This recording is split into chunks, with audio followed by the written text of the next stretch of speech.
Selamat hari Minggu, saudara-saudaraku. Kita kembali bersua untuk mendengarkan dan menghayati firman Tuhan,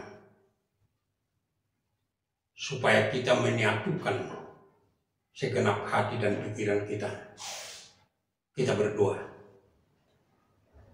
Damai sejahtera Allah yang melampaui segala akal memelihara hati dan pikiran saudara-saudaraku di dalam Yesus Kristus Tuhan kita. Amin. Firman Tuhan yang menjadi santapan rohani bagi kita di dalam kebaktian kita hari ini, yang tertulis di dalam kitab 2 Raja-Raja pasal 4 ayat 42 hingga 44. Begini bunyinya.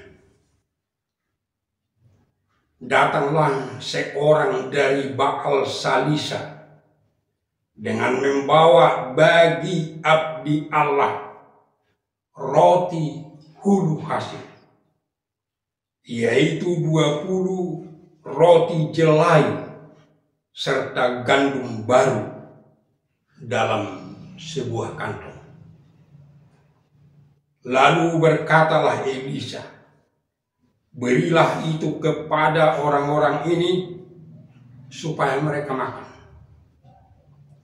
Tetapi pelayannya itu berkata, bagaimanakah aku dapat menghidangkan ini di depan 100 orang? Jawabnya, berikanlah kepada orang-orang itu supaya mereka makan. Sebab beginilah firman Tuhan. Orang akan makan, bahkan akan ada sisanya. Lalu dihidangkannya lah di depan mereka. Maka makanlah mereka, dan ada sisanya sesuai dengan firman Tuhan. Saudara-saudaraku, ada ungkapan di dalam masyarakat Batak yang mengatakan, mate dagingi, laho panguluhut dagingi. Kita benar-benar memanfaatkan tubuh kita ini, bekerja, bahkan terkadang tidak kenal waktu. Kita letih, kita capek, bahkan sering kita katakan, aku sudah setengah mati karena capeknya. Untung di dalam hidup ini tidak terjadi setengah mati tambah setengah mati jadi mati. Tapi begitu yang kita gunakan supaya tubuh kita ini hidup. Kita benar-benar mempekerjakan dia sampai capek, sampai letih, sampai setengah mati. Makanya dikatakan mate dagingi, panguluh dagingi. Bahkan karena begitu perlunya bagi kita untuk memenuhi yang perlu dalam kebutuhan tubuh kita ini. Manusia mau melakukan hal-hal yang tidak benar, mencuri, merampok, bahkan korupsi. Bahkan kita didera pandemi COVID. Pemerintah sudah berusaha dengan sekuat tenaga mencurahkan pikiran, daya, dan upaya Dan kita semua bekerja sama, kita dukung masyarakat yang benar. Tetapi masih ada orang tanpa hati nurani yang menggunakan COVID ini untuk mencari keuntungan, tidak peduli apa akibatnya kepada orang lain. Menimbun barang-barang yang diperlukan untuk melawan COVID ini hanya supaya dia memperoleh keuntungan yang besar. Dalam kondisi kita yang seperti itulah kita disapa firman Tuhan saat ini.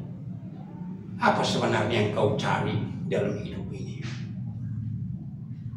Terutama sebagai orang Kristen. Apa yang kau cari? Pertama, seperti yang sering kita lakukan, apakah kita mencari mujizat? Karena begitu tekadnya mencari mujizat, sehingga ada orang yang berperilaku seolah-olah dia pembuat tanda mujizat besar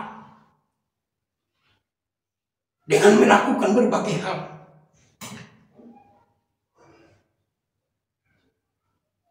Karena dengan mujizat itu dia menjadi besar.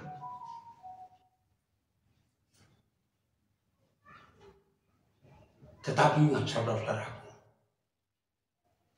orang yang seperti itu harus membaca Matius 7 ayat 22 dan 23. Dikatakan seperti ini. Pada hari terakhir banyak orang akan berseru kepadaku, Tuhan, Tuhan, bukankah kami bernubuat demi namamu dan mengusir setan demi namamu dan mengadakan banyak mujizat demi namamu juga? Pada waktu itulah aku akan berterus terang kepada mereka dan berkata, aku tidak pernah mengenal kamu, enyahlah daripadaku kamu sekalian pembuat kejahatan. Bahkan ada orang karena mencari-cari mujizat, mencari-cari siapa hamba Allah yang bisa melakukan mujizat. Bahkan sampai mau mengeluarkan biaya besar, pergi ke luar negeri hanya untuk melihat siapa yang melakukan mujizat. Saudara-saudaraku, pernah di dalam kebaktian sektor, jemaat bertanya, mengapa tidak ada pendeta HKBP yang bisa melakukan mujizat? Saya jawab begini, dan itu yang sebenarnya. Tidak ada satu orang pendeta HKBP pun yang berkuasa melakukan mujizat. Tetapi ingat, Tuhan sering melakukan mujizat. Dan banyak mujizat yang dilakukan Tuhan melalui pendeta HKBP. Karena mujizat itu tidak pernah menjadi milik orang, nggak pernah itu. Mujizat itu adalah milik Tuhan sendiri. Jangan katakan kepada saya master magician, jangan. Bukan itu maksudnya firman ini. Mujizat itu hanya milik Tuhan. Yang dia lakukan sesuai dengan kehendaknya.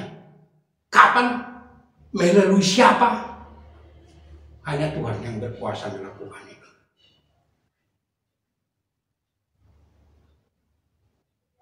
Kita harus melihat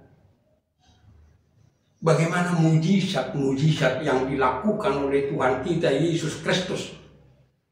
Yang pasti itu bukan supaya banyak mengagumi dia. Kalau dari Tuhan Yesus, bukan untuk itu.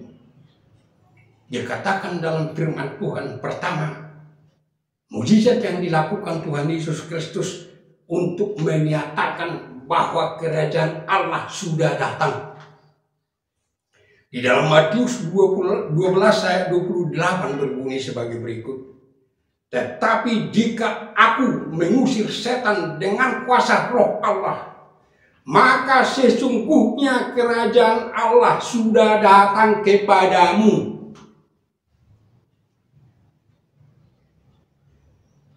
Oleh sebab itu jangan cari mujizat. Tapi yang penting apakah kerajaan Allah sudah datang padamu? Yang kedua dikatakan, itu untuk menyatakan bahwa iblis telah dikalahkan. Dalam 1 Yohanes 3 ayat 8b dikatakan begini. Untuk inilah anak Allah menyatakan diri, yaitu supaya ia membinasakan perbuatan-perbuatan iblis itu. Dia menyatakan diri dengan mujizat-mujizat itu supaya dia membinasakan perbuatan-perbuatan iblis itu. Jangan cari mujizat, tapi yang penting apakah perbuatan-perbuatan iblis telah dibinasakan dari dirimu, dari pikiran kita, dari hati kita, dari perasaan kita. Dan yang ketiga dikatakan supaya manusia percaya kepada Yesus. Kepada Yesus. Dalam Yohanes 20 ayat 30 sampai 31 dikatakan, memang masih banyak tanda lain yang dibuat Tuhan Yesus di depan mata murid-muridnya yang tidak tercatat dalam kitab ini. Tetapi semua yang tercantum di sini telah dicatat supaya kamu percaya bahwa Yesuslah Mesias Anak Allah, dan supaya kamu oleh imanmu memperoleh hidup dan damai. Itu semua mujizat supaya kamu percaya kepada Yesus Kristus, supaya kita percaya kepada Yesus Kristus, supaya oleh iman kita itu kita memperoleh kehidupan di dalam namanya. Jangan mujizat itu pegang-pegang, kantong, masukkan dalam hatimu. Tidak. Dan ingat, Tuhan Yesus juga memang memberi kuasa kepada murid-muridnya membuat mujizat. Untuk apa? Pertama dikatakan untuk menyertai mereka, untuk menyertai murid-muridnya, untuk menyertai orang percaya. Dalam Markus 16 ayat 17 dikatakan tanda-tanda ini akan menyertai orang-orang percaya, akan menyertai kamu. Tujuannya supaya setiap yang memberitakan Injil, setiap murid-muridnya, setiap orang percaya itu yakin sepenuhnya bahwa Tuhan Yesus beserta dengan mereka. Tuhan Yesus bekerja sehingga mereka senantiasa berserah diri kepada Yesus. Ingat, mujizat tidak bisa membuat orang percaya. Ingat itu. Jangan cari-cari. Dikatakan di dalam Lukas 16 ayat 31. Yang ucapan ini ditempatkan di dalam mulut Abraham. Dikatakan seperti ini. Kata Abraham kepadanya, jika mereka tidak mendengar Musa dan para nabi, jika mereka tidak mendengar kesaksian Musa dan para nabi, mereka tidak akan mau diyakinkan sekalipun oleh seseorang yang bangkit dari antara orang mati.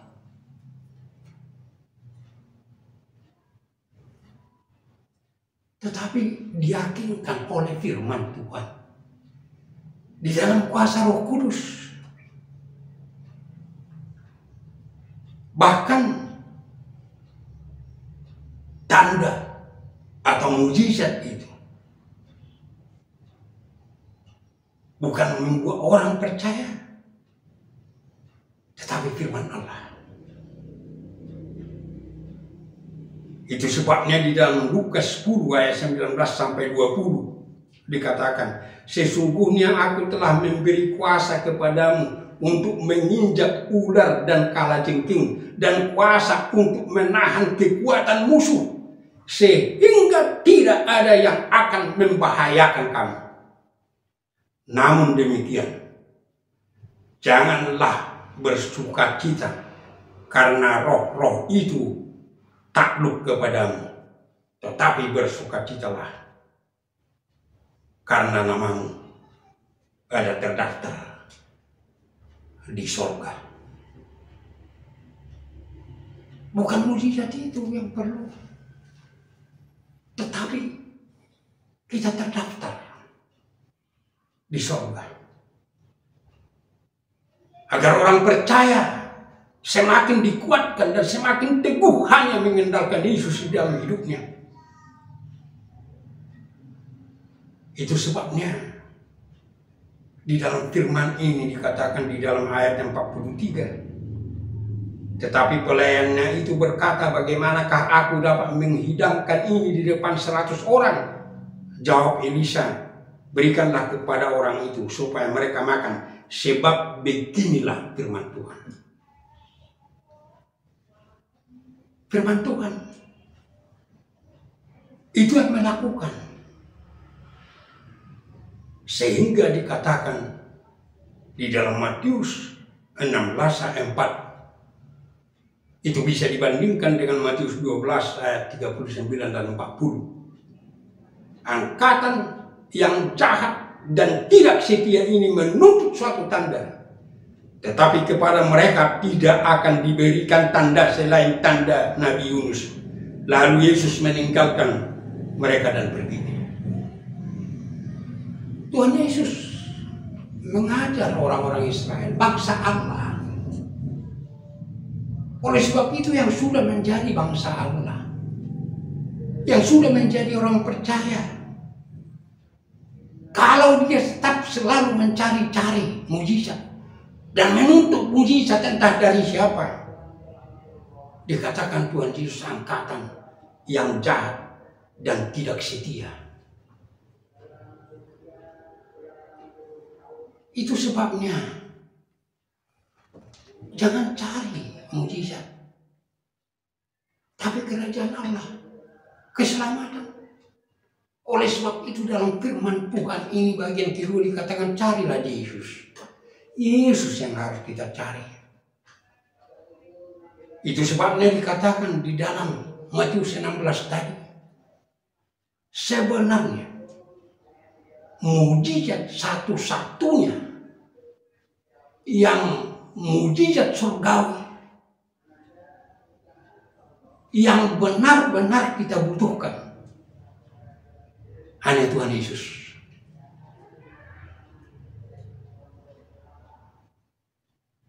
Betapa banyak mujizat yang kamu saksikan, betapa banyak mujizat yang kau lihat, bahkan betapa banyak mujizat yang kau lakukan, atau kalau benar jujur yang dilakukan Tuhan melalui kamu. Kalau kita tidak menerima mujizat yang satu itu, Yesus Kristus, semua itu nggak ada gunanya. Bukanlah mujizat yang nggak bisa dimengerti oleh manusia. Bagaimana Allah menjadi manusia? Yesus lahir sebagai bayi, lahir dari seorang darah. Apakah bisa kita mengerti Yesus menderita, anak Allah, Allah menderita dan mati, menjadi korban pengampunan dosa, menjadi korban pendamaian? Apakah bisa kita mengerti Yesus yang benar-benar mati itu bangkit dari antara orang mati dan naik ke surga? Itu tanda ajaib yang sesungguhnya. Dan kalau kita miliki itu, gak perlu lagi, jangan cari-cari lagi mujizat-mujizat yang lain. Itu sebabnya dijelaskan dalam firman Tuhan bahwa semua mujizat yang dilakukan Allah, baik melalui Yesus Kristus, baik melalui orang percaya, itu hanya sebagai tanda, sebagai petunjuk kepada yang lebih besar. Di dalam epistel itu, Yohanes 6 ayat 26 dikatakan, Yesus menjawab mereka, "Aku berkata kepadamu, sesungguhnya kamu mencari aku, bukan karena kamu telah melihat tanda-tanda, melainkan karena kamu telah makan roti itu dan karena kamu kenyang." Pertama harus kita melihat tanda-tanda. Kalau di dalam bahasa Batak dikatakan, "Dan ala naung dapuk rohamu nak tede." Dan saya pikir ayat itu bukan hanya menjelaskan melihat dengan mata, tapi mengerti dengan mata hati. Karena mereka tidak mengerti dengan mata hati, tetapi karena kenyang.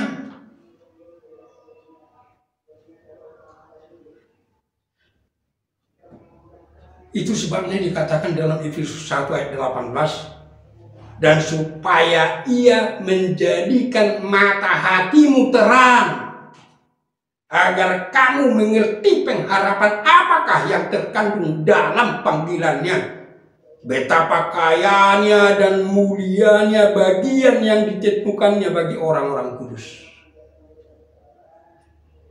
Supaya kamu mempunyai mata hati yang terang untuk melihat di dalam tanda-tanda itu harta yang agung dan yang sangat besar. Oleh sebab itu, jangan pegang-pegang tanda itu, mujizat itu, tapi lihat dengan mata hatimu apa yang ditunjuknya. Seperti yang dikatakan di dalam epistel itu, Tuhan Yesus memberi makan 5.000 orang. Tujuannya hanya untuk menyatakan, "Akulah roti kehidupan," kata Yesus. Dia membangkitkan Lazarus. Tujuannya supaya mereka semua tahu bahwa Yesuslah kebangkitan dan hidup. Demikian juga apa yang dilakukan oleh Elisa di dalam firman ini, supaya bangsa itu mengerti hanyalah Allah kehidupan yang benar, supaya mereka tidak lagi selalu meninggalkan Tuhan. Dikatakan di dalam firman ini, pelayan Elisa mengatakan, bagaimana mungkin 20 roti dihidangkan kepada 100 orang. Tetapi Elisa mengatakan, itu firman Tuhan. Semua orang akan makan. Dan itu yang dilakukan Tuhan Yesus Kristus. Ini 20 roti untuk 100. Tapi Yesus Kristus 5 roti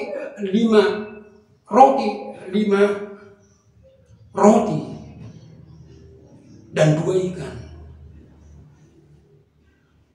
bisa untuk 5.000 orang. Ini jelas menunjuk kepada Yesus Kristus. Tanda ajaib yang dilakukan Elisa juga menunjuk kepada Yesus. Bahagialah yang ditunjuk oleh semua tanda yang dilakukan oleh hamba Tuhan, yang dilakukan orang percaya. Dan ini sekaligus menyapa kita. Pertama, apapun yang kamu miliki, harta kekayaan, pendidikan yang tinggi, kuasa, teknologi, dan berbagai ragam, itu tidak akan bisa mencukupkan hidupmu. Tetapi kalau itu kau peroleh dengan jalan benar, berdoa kepada Tuhan, dan itu adalah berkat, Tuhan akan menggunakannya mencukupkan hidupmu. Tetapi kalau itu kamu peroleh dengan jalan yang tidak benar, merampok, mencuri, korupsi, ingat, itu tidak akan bisa jadi mencukupkan hidupmu. Tidak akan bisa. Itu hanya mungkin membuat engkau hidup mewah, tapi tidak akan hidup bahagia. Orang yang hidup mewah selalu merasa tidak cukup. Yang kamu peroleh itu dengan tidak benar. Walaupun kau bisa membangun rumah dengan itu, rumah itu tidak akan pernah jadi istana dalam hidupmu. My home is my castle. Tetapi itu hanya sebagai gua tempat berteduh, bukan rumah tempat tercurahnya berkat Allah. Kalau rumah tanggamu kamu bentuk hanya berdasarkan ukuran kekayaan, karena dia anak orang kaya, karena dia anak pejabat, rumah tanggamu itu tidak akan pernah bahagia. Bahkan kehidupan yang seperti itu akan membawa kita kepada apa yang disebutkan di dalam Amsal 30 ayat 15 dan 16. Lintah mempunyai 2 anak perempuan, untukku dan untukku. Ada 3 hal yang tak akan kenyang. Ada 4 hal yang tak pernah berkata cukup. Dunia orang mati, dan rahim yang mandul, dan bumi yang tidak pernah puas dengan air, dan api yang tidak pernah berkata cukup. 2 saja anak lintah tidak akan memikirkan saudaranya lagi. Kalau dia sudah mengisap darah, dia akan terus mengisapnya tanpa memikirkan saudaranya. Akhirnya dia kenyang, sel-sel tubuhnya hancur, dia jatuh dan dia mati.